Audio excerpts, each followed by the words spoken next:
अब वो जो नादान साधनाएं किया करते थे, जो मूर्ति पूजा या शास्त्र विरुद्ध ज्ञान, शास्त्र विधि को त्याग कर मनमानी जो पूजाएं किया करते थे, उसके स्थान पर बता रहे हैं कि मन वो माणिक लहर समंदरे, मुरजी व नगसीप नसायर वो निर्मल आनंद कंदरे। पूर्ण परमात्मा की साधना हम बताते हैं कैसे करनी चाहिए, कैसे वो आपको पूर्ण मोक्ष रूपी लाल कैसे प्राप्त होगा। जैसे अभी आपने महर्षि दानंद की सोच पढ़ी, वेद तो कह रहे हैं कि परमात्मा घोर पाप ने काट दे, और स्वामी जी कहते हैं कि साधना से पाप नहीं कटते। तो यही सारी थ्योरी बदल गई, सिद्धांत ही खत्म हो गया भक्ति का, इंसान नास्तिकता की तरफ चल पड़ा। क्योंकि हम वेदों को नहीं जानते थे, ना ही हमने शकल देखी थी वेद कैसे होते, और इन महापुरुषों पर इतना दृढ़ विश्वास कर दिया कि इन्होंने जो बता दिया वो फाइनल है, फिर हमने वेद देखने की आवश्यकता है को नहीं। लेकिन अब वेद देखने की आवश्यकता इसलिए पड़ी क्योंकि जो सूक्ष्म वेद था, सप्तम वेद जिसमें चारों वेद और इससे अलग भी जो ज्ञान है, वो पूर्ण परमात्मा ने आकर के अपनी सिंपल लैंग्वेज में, कबीर बाणी में, कबीर परमेश्वर ने बताया था, और उन्होंने लिखा कि पाप नष्ट हो जाते हैं। तो फिर ये वेद देखने कंपलसरी हो गए कि कहीं वेदों में भी तो ऐसा नहीं लिखा है कि पाप नष्ट हो जाते हैं। वेदों में देखा तो वो ज्यों के त्यों पाए। वेद सही कह रहे हैं कि पाप नष्ट हो जाते हैं, और वेदों की आड़ में जो झूठ बोला करते, जिनको महर्षि और ब्राह्मण और विद्वान मानते थे, वो अज्ञानी थे, अंधे थे। वेद पढ़े पर भेद न जाने, वो बाँचे पुराण 18। वेद पढ़ते थे पर उसका अर्थ नहीं समझ सके, और 18 पुराणों को भी पढ़ते थे, वो निष्कर्ष नहीं निकाल सके। उसी के बारे में कह रहे हैं, मोती मुक्ता दर्शत नाही, यो जग है सब अंदरे, दिखत के तो नैन चश्मिन के फिरा मोतिया बंदरे। दिख ये हमने तो ऐसे लगते जैसे बड़े विद्वान महर्षि की पदवी दे दी स्वामी दानंद जी को, और इनका फिरा मोतिया बंदरे, इनके ज्ञान वाली आंखें नहीं थी, इनको तत्व ज्ञान नहीं था। इसलिए ये भक्ति मार्ग का जो है ना बट्ठा बैठ गया, और मानव समाज बर्बाद होता जा रहा है। अब जो पुण्यात्मा परमात्मा की आड़ में आ गए, उनके वह सुख हो रहे हैं जो पैसा लगता था बुराइयां पर। शराब पीते थे, दारू हुक्का पीते थे, सिगरेट पीते थे, मांस खाते थे, वो तो कति बैन लाग गया, उसको तो छूते नहीं। एक तो वो पैसा बच गया, क्योंकि शराब सबसे ज्यादा नाश करती है इज्जत और धन का, वो समाप्त हुआ। वो पैसा बिना कमाए बच गया, क्योंकि वो तो कमा कर बर्बाद हो रहा था। वो नो का नो बच गया, वो उस बेनिफिट हो गया हमारे को। और दूसरा जो बीमारी हुआ करती थी, जो दवाइयों से भी ठीक नहीं हो रही थी, लाखों रुपए लगा दिए थे परमात्मा के नाम तो, क्योंकि उसके गुण में लिखा है कि वो रोग को, असाध्य रोग को दूर कर सकता है। वो रोग बिना दवाई के ठीक हो गए, वो पैसा बच गया। और आने वाली आपत्तियां जो हमारे कर्म में और दंड थे, वो भी परमात्मा टालने शुरू कर देता है, क्योंकि उसके गुणों में लिखा है। तो इस प्रकार फिर हम बुराई नहीं कर सकते। फिर ये भी हम बताया जाता है कि अगर आप नियम तोड़ दोगे, किसी का चोरी करोगे, ठगी करोगे, झूठ बोलोगे, बुराई करने लग जाओगे, तो परमात्मा हाथ उठा लेगा और तुम्हारी फिर वही दुर्गति शुरू हो जाएगी। ये सत्य है। तो फिर हम उस बुराई को नहीं कर सकते जो अनजानपने में किया करते थे। क्योंकि जैसे बालक बिजली के तार को भी हाथ से छू लेता था जब उसको ज्ञान नहीं था कि ये इतना भयंकर है, जब वो बड़ा हो जाता है फिर औरों को भी आगाह करता है, सचेत करता है कि इसका हाथ मत लगाना, बहुत बुरी चीज है। पहले हम छोटे छोटे थे तो कोई यूं कह देता ना, तेने पाप लगेगा, ऐसा कर दिया तो वहीं हाथ रुक जाता था। और अब किसी बालक ने कह देख लो तेने पाप लगेगा, उनका लगन दे, क्योंकि उनको पता ही नहीं रहा, उनको डर नहीं रहा कि ये भयंकर वस्तु है जो तुम कर रहे, ये इतना दोष है और इसका क्या परिणाम होगा। उसके लिए बताते हैं कि मोती मुक्ता दर्शत नाही, ये जग है सब अंदरे, दिखत के तो नैन चिसमिन के फिरा मोतिया बंदरे। जैसे किसी का सफेद मोतिया बंद हो जाए, उसकी आंखें बिल्कुल सफेद स्वस्थ नजर आती हैं, लेकिन उसको दिखता कती नहीं। ऐसे ये महर्षि की पदवी पागे हमारे, हमने नो दिखे थे बड़े विद्वान है, पर इनको ज्ञान वाली आंख कती नहीं थी, इनको कोई ज्ञान नहीं था। और जिस परमात्मा ने आकर के स्वयं अपना तत्व ज्ञान, जो आज से 600 साल पहले कबीर भगवान ने वो अपनी सिंपल लैंग्वेज में जो ज्ञान लिखा हुआ था, आज वेदों ने उसका समर्थन किया, तो कौन हुआ भगवान और कौन हुआ विद्वान? पुण्यात्माओं, आप स्वयं समझ सकते हो। यजुर्वेद अध्याय नंबर 40 के श्लोक नंबर 10 में लिखा है कि कोई तो भगवान को साकार यानी जन्म लेने वाला कहता है, कोई उसको जन्म ना लेने वाला, प्रगट वैसे ही प्रगट होने वाला कहता है। कहते इसके विषय में, भगवान के विषय में वास्तविक जानकारी तो तत्वदर्शी संत देंगे, उनसे सुनो। इससे सिद्ध है कि जो वेदों का ज्ञान है वो इनकम्प्लीट है, लेकिन गलत नहीं है।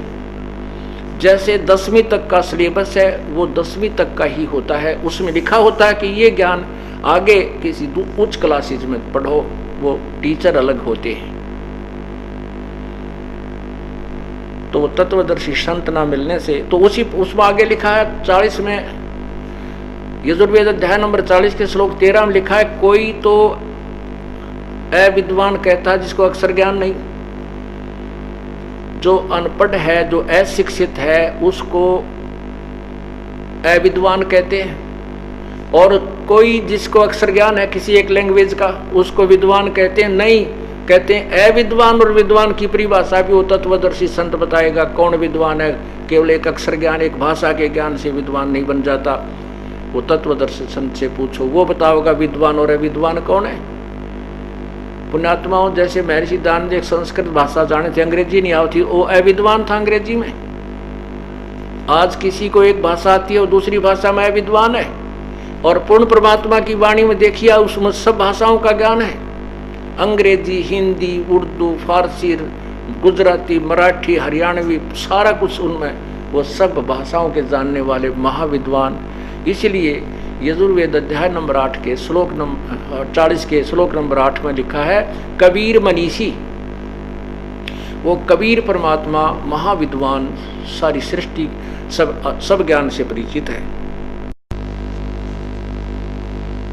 नर नारायण देही पाक जग कट्याना जमका फंदरे, रत्न अमोली दर्शत नाही, ढक है वाके चंद्रे। कि ये सुंदर शरीर नर नारायण देही पाक है। मनुष्य परमात्मा ने मनुष्य को अपने ही जैसा स्वरूप दिया है। परमात्मा मनुष्य जैसा है, साकार है, वो निराकार नहीं है। निराकार उसकी पावर है, शक्ति है। जैसे सूर्य साकार है, उससे निकल रहा प्रकाश, उससे निकल रही उष्णता, गर्मी, वो निराकार है, वो ताप महसूस किया जा सकता है, लेकिन सूर्य साकार है। ऐसे ही परमात्मा साकार है, उससे निकल रहा प्रकाश भी देखा जा सकता है, उसका शरीर साकार है, और उसकी जो गुप्त शक्ति है वो सब कार्य कर रही है। सूक्ष्म से सूक्ष्म, अणु से अणु को भी वो शक्ति, परमात्मा की शक्ति अपने नियम के अनुसार चला रही है।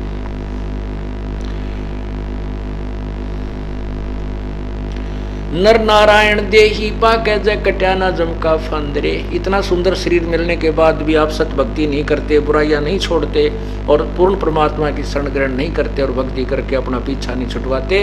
कहते हैं फिर धिक् है वाकी जंदरे, धिक्कार है उसके जीवन, मनुष्य जीवन को, जो भगवान मनुष्य शरीर पाकर भी अपना जन्म मरण का रोग नहीं कटवाता है।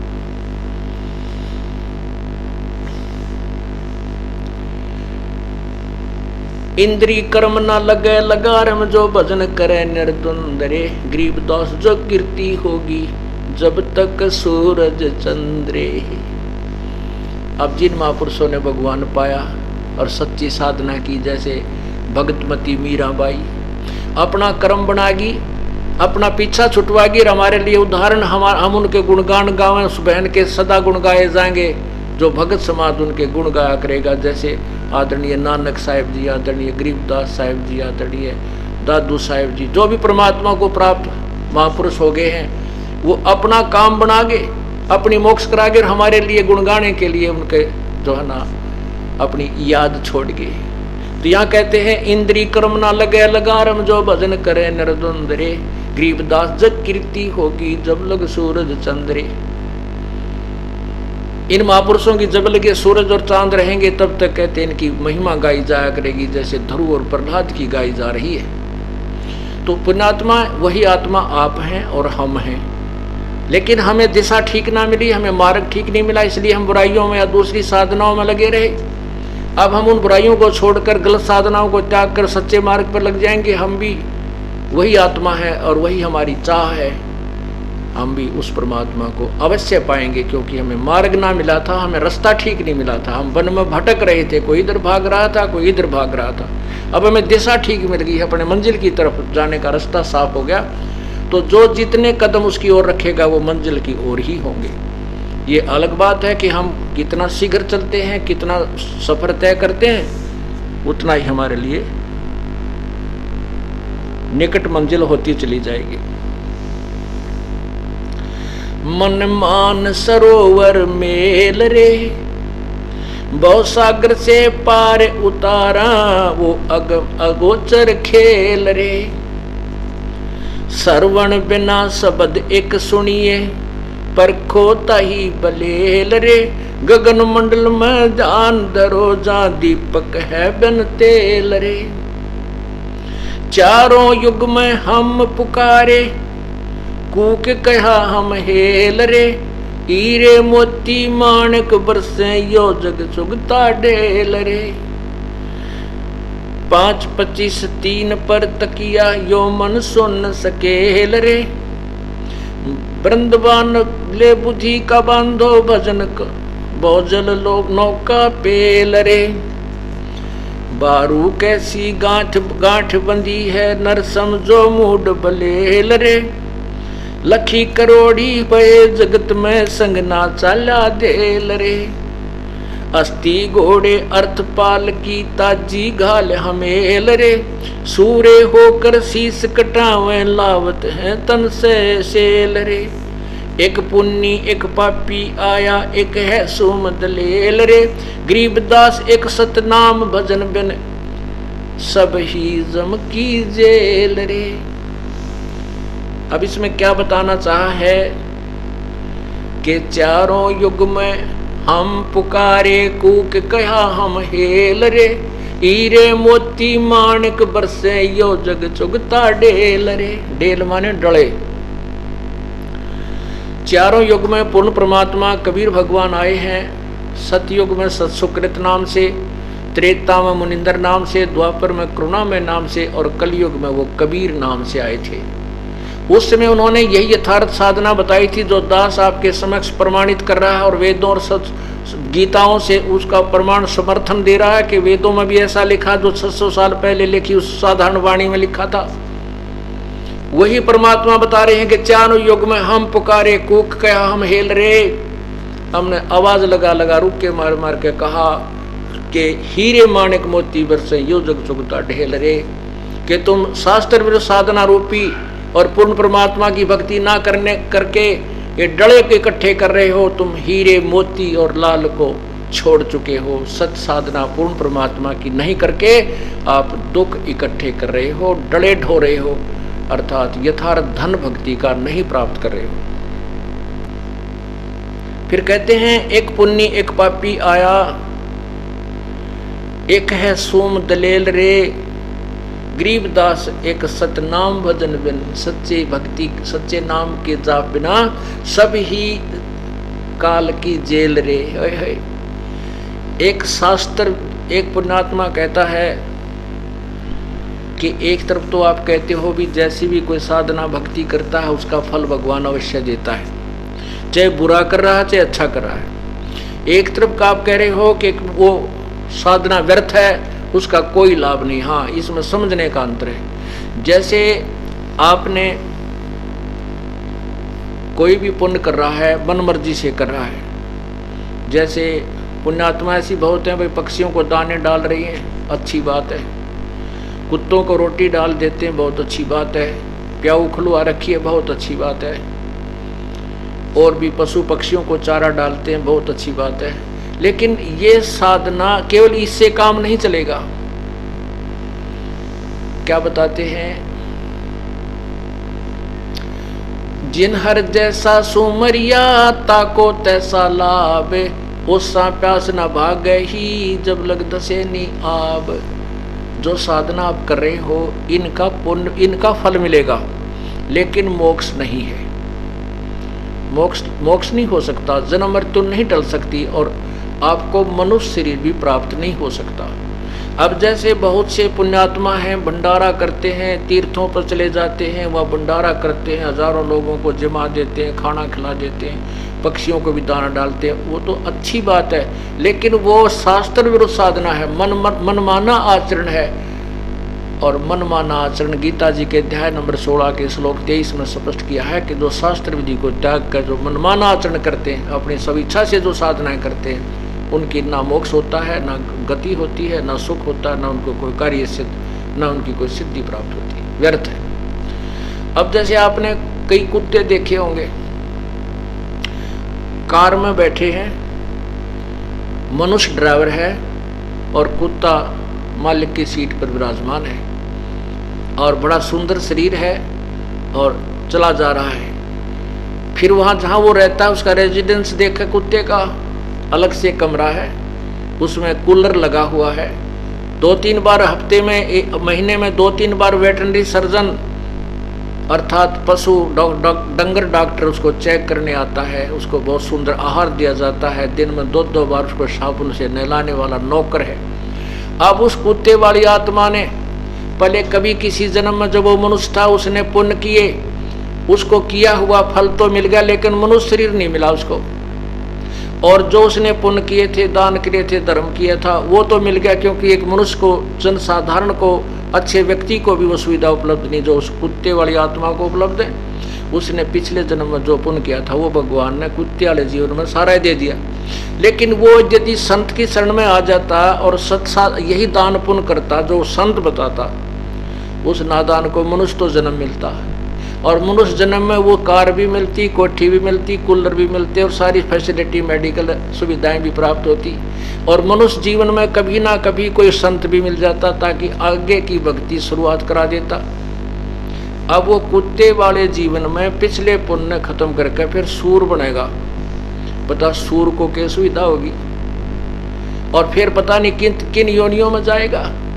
तो इसलिए बताते हैं, एक पुण्य एक पापी आया, एक है सोम दलेल वे, गरीबदास सतनाम भजन बिन सब ही काल की जेल रे।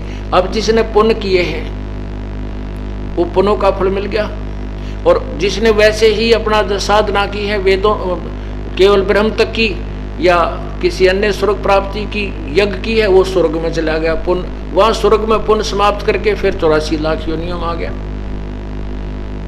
तो जब तक ये पूर्ण परमात्मा की सत साधना, जैसे गीता जी के अध्याय नंबर 18 के श्लोक नंबर 62 में लिखा है कि अर्जुन, वो गीता बोलने वाला भगवान कह रहा कि अर्जुन तू उस परमेश्वर की शरण में जा जिसकी कृपा से तू परम शांति और शाश्वत स्थान यानी सतलोक में चला जाएगा। सर्वभाव से उसकी शरण में जा। अपने विषय में चौथे अध्याय के 5वें श्लोक में कहता है कि अर्जुन तेरे और मेरे बहुत जन्म हो चुके हैं, तू नहीं जानता मैं जानता हूं।